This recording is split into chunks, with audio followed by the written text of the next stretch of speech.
Welcome to AzureDirect.com, your place to start with an Azure proof of concept that will be the foundation of your foray into the cloud.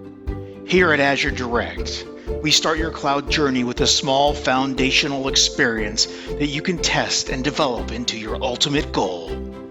We start small and introduce you to proof of concepts that will work across different industries. We look forward to taking a measured approach and achieving your goal to evolve and take advantage of the latest technologies available. So with that being said, let's get into the tour first of the Azure environment. So the first thing, what we want to do here is on the top right-hand corner, this is going to be basically your subscription. So if you click on that, you're going to see this is your user account, right, that you're coming into, and it's going to kind of tell you your subscription. This is important for later on today. We're going to need to use this number, 179057. You're going to have a different one, of course, but we're going to need that. So that's just pretty good. You can view your different accounts here.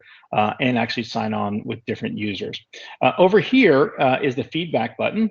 I would say that the feedback button, that's not really where you want to provide any feedback. I don't know that is ever answered in my lifetime, in Azure. So I tell people like, hey, don't worry about that one. On the next button that you have over here, this is help and support. This is actually really quite quite a good button to use actually, because there's a lot of different really good things inside of there, shortcuts, diagnostics, what's new. You can get into training, just kind of going through help and support. So it isn't just a ticket. You can use help plus support for a ticket, but this is just a good thing to kind of go to, or finding an Azure expert if you're in trouble or you're like, oh gosh, what do we do? But in this case, you don't need to find an Azure expert because MicroAge is a managed partner for Microsoft, and they're in the top 6% of all Microsoft partners. So they have the expertise. You can talk to that. All right, so after that, let's go ahead and all click on the settings button, because I want to kind of show you how to set up the view here. The first thing here is you can, you have the option here of signing you out, right? Inactive, active for security purposes. It's always kind of good to look at. And then what we want to do is change our default. Oh, no, excuse me. We want to use the home as the default view, but underneath we want to actually click the docked. So if we put docked, okay, and what that is, that's the portal menu, and it's really important to actually have this inside, having this as a view, because we're going to be clicking on a lot of these things quite a few times. So I like to have it over here. And then the next thing I do, and this is just a suggestion, I think this is too bright for me. I like to use a contrast theme where I actually have the, all of my, the portal menu on the left-hand side, and it's kind of just a contrast. So you can do that. And you can also do high contrast, white, black. And then I do this one right here. It's called enable pop-up notifications. This is actually important because this is going to go up to probably one of the most important buttons that we're going to actually ever see and use and go back to a lot is the notifications area. So I do that so that your notifications will pop up. And why that's important is when you're deploying a server environment, right, or a virtual machine or resource group, it's going to come up here. It's going to show you, right, and it's going to pop up and saying deploying, and then it's going to pop up and say completed. Very important. Very awesome. So this is the settings side. Let's go ahead and click on the notifications. So in notifications, and this is, I love this. The only time I don't love this is when I have an error that just keeps populating, over and over again, and that happens every once in a while. I had this on a demo lab. It was very frustrating, so then I went and turned them off. However, in here, just like I managed, everything that you're doing inside of the Azure portal is going to give you a notification inside of this little area. Okay, it's going to say whether it's being deployed, whether it's not being deployed, where if there's an error, whatever you need to do, it's going to be right here. It's going to tell you about that, right? So super important. Remember this. I love it. I'm always checking that when it comes up. All right, the next one is directory of subscriptions. So many organizations don't have just one subscription. They might have multiple subscriptions based on multiple workloads, right? Because there's a pricing issue and a management issue you have to be a little careful of, and you need to be able to cost that. So in here, this is where you can then just pivot back and forth, 1, 2, 3, into 4, 5, or 6 different subscriptions, no problem. All right. So the next one that I wanted to just quickly look at, this is your command shell. And I don't know how much experience you have in PowerShell or you don't. This is going to be one of your favorite buttons. There's a lot of back-end stuff that you could end up doing, scripts that you can actually implement, turning on different parts of your virtual machine, getting access to, the remote desktop. There's a lot of things that you're going to be doing inside a Cloud Shell. And if you're considering moving into Azure, I would start with learning the commands in PowerShell as one of your things that you're starting to learn to get you really understanding of of how to really use this. Most of Azure you can actually just do through the click-throughs, right? You can just do through the graphic user interface that's given to you. It's really, there's a lot of wizards. However, there's sometimes that you want to have more control of your actual environment, and then you end up using Cloud Shell. Okay, I'm going to pause there. Next, let's take a look at the search function. So this one's really fantastic. All right, perfect. Okay, I'm back in. Okay, so let's say we want to put in, any type of availability sets, right? We can literally just type in the first few letters. We can see availability sets comes up. But what's neat about this too is in this search function, it also gives you, you're looking for a particular service, right? An app service, availability set.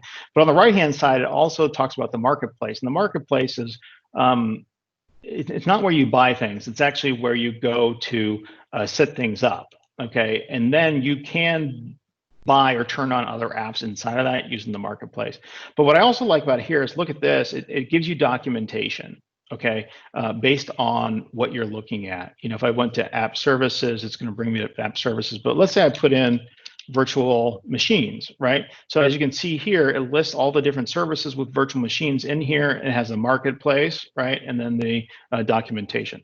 I think it's really neat. It just really helps you go through this, so you're not kind of stuck a lot of times. You can actually read up on this stuff much easier. So I'm going to go ahead and exit out of there. All right. So and then on the left-hand side, this is our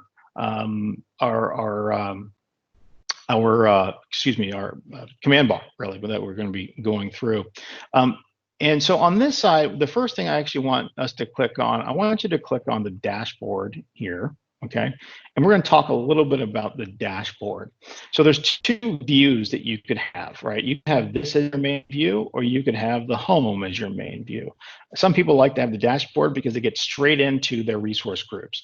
So when you're here in the dashboard, the first thing, what's tagged here is all resources.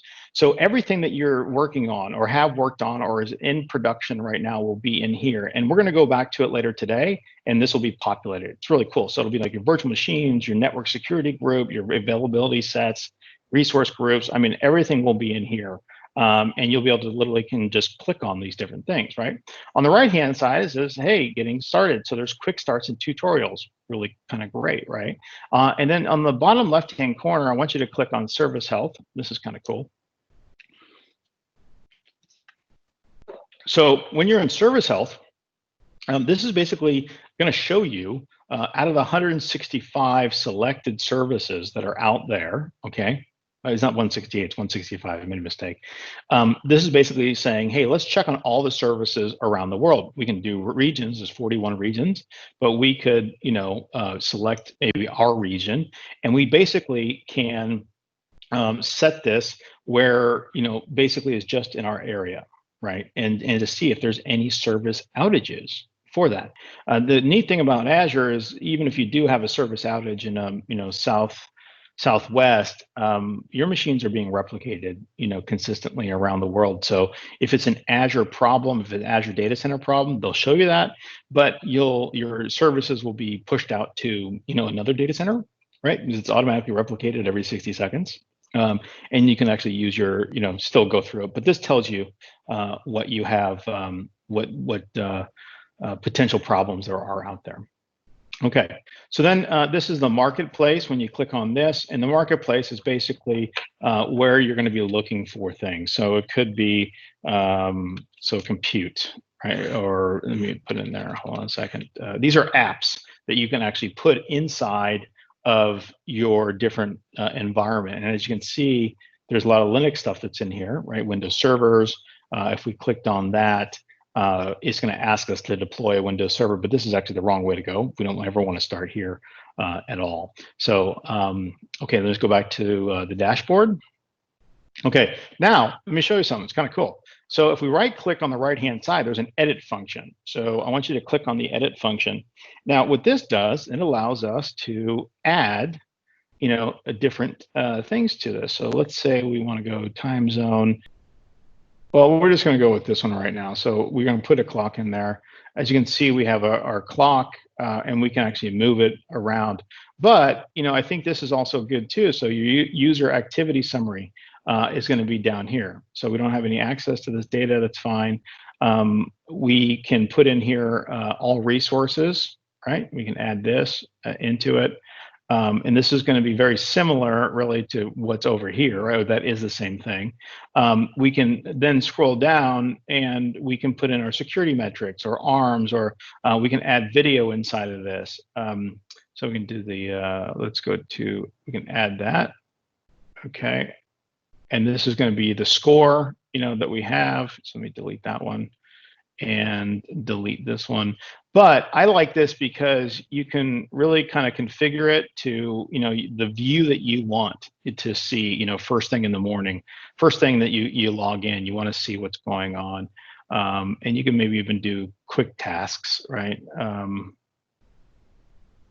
Just to kind of help you out, right? So you can put that there. Okay, so that is the dashboard. So it says done customizing. Okay, perfect. So now we see this, right?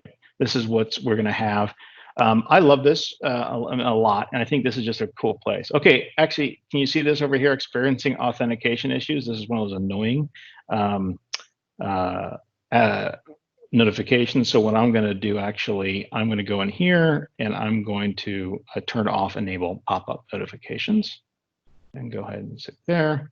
But as you can see in here, as when I remember the notification I mentioned, this is the authentication issue. Okay, so dismiss all, perfect. Okay, so now we know all services. On the left-hand side, one of your favorite buttons is always going to be create a resource. Okay, this is where we go in and we have a network blade that actually helps us search for things. So let's say we want to start out with virtual network, right? As you can see there, we would click on that and boom, we would have our first thing that we can do. So creating a resource is one of your favorite buttons you're going to be using quite a bit. Now, there's home, we talked about dashboard, and all services is another thing that we're going to be in a lot, because this this shows all the different things that we can just click on to deploy, such as virtual machines. So if we clicked on that, it basically goes to your virtual machines, right? If you want to just look at how many of your virtual machines, you can easily go there. So all services is a great button, and then all resources. So all resources is the same thing as we have here in the dashboard, right? However, it's a lot bigger and we can actually see these things. These are going to be all the resources. So in here, you'll see, everything from availability sets to virtual messages and et cetera, et cetera. Okay.